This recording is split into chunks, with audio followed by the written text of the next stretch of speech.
ബഹുമാന്യരായ സഹോദരങ്ങളെ, സഹോദരിമാരെ, എല്ലാവർക്കും റമളാൻ്റെയും വ്രതാനുഷ്ഠാനത്തിൻ്റേതുമായ എല്ലാവിധ സന്തോഷങ്ങളും ആശംസകളും നേരുകയാണ്. റമളാൻ എന്ന് പറയുന്നത് പൂർണ്ണമായ ആത്മചൈതന്യത്തിൻ്റെ മാസമാണ്. എങ്ങനെയാണ് റമളാൻ്റെ ആത്മചൈതന്യം എന്ന് ചോദിച്ചാൽ നോമ്പിലൂടെ തന്നെയാണ്.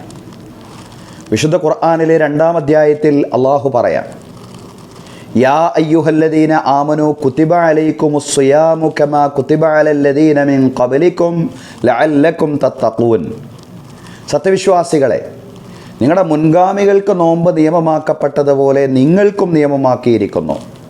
നിങ്ങൾ സൂക്ഷ്മതയുള്ള ജീവിതം നയിക്കുന്നതിന് വേണ്ടി, നിങ്ങൾ പൂർണ്ണമായ ദൈവിക ചൈതന്യത്തിൽ ജീവിക്കുന്നതിന് വേണ്ടിയാണ് നിങ്ങളുടെ മുൻഗാമികൾക്ക് നോമ്പ് നിയമമാക്കപ്പെട്ടതുപോലെ നിങ്ങൾക്കും നിയമമാക്കിയിട്ടുള്ളത് എന്ന് വിശുദ്ധ ഖുർആനിലൂടെ അല്ലാഹു തആല പറയാണ്. സഹോദരങ്ങളെ, ഇത് ഖുർആൻ ഇറങ്ങിയ മാസമാണ്. റമളാനിൻ്റെ പ്രത്യേകത എന്ന് പറഞ്ഞാൽ ഷഹ്റു റമളാനല്ലദീ ഉൻസില ഫീഹിൽ ഖുർആൻ ഹുദൽ ലിന്നാസി വബയ്യിനാത്തിൻ മിനൽ ഹുദാ വൽ ഫുർഖാൻ. ജനങ്ങൾക്ക് സന്മാർഗമായും സത്യാസത്യ വിവേചന ഗ്രന്ഥമായും ഖുർആൻ അവതീർണമായിട്ടുള്ള മാസം, ഇതാണ് റമളാൻ്റെ പ്രത്യേകത എന്ന് പറയുന്നത്.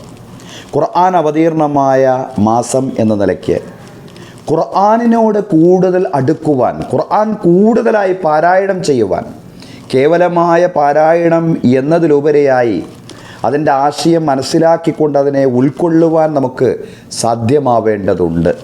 അതുപോലെ തന്നെ റമളാൻ്റെ ചൈതന്യം അത് പൂർണ്ണമായും നമ്മുടെ ജീവിതത്തിൽ കഴിവിൻ്റെ പരമാവധി പൂർണ്ണമാക്കാൻ വേണ്ടിയുള്ള പരിശ്രമം നമ്മുടെ ഭാഗത്തു നിന്നുണ്ടാവണം. പ്രവാചകൻ സല്ലല്ലാഹു അലൈഹി വസല്ലം പറഞ്ഞു, വഇൻ സാബഹു അഹദുൻ ഔ ഖാതലഹു ഫല്യഖുൽ ഇന്നി സ്വായിം.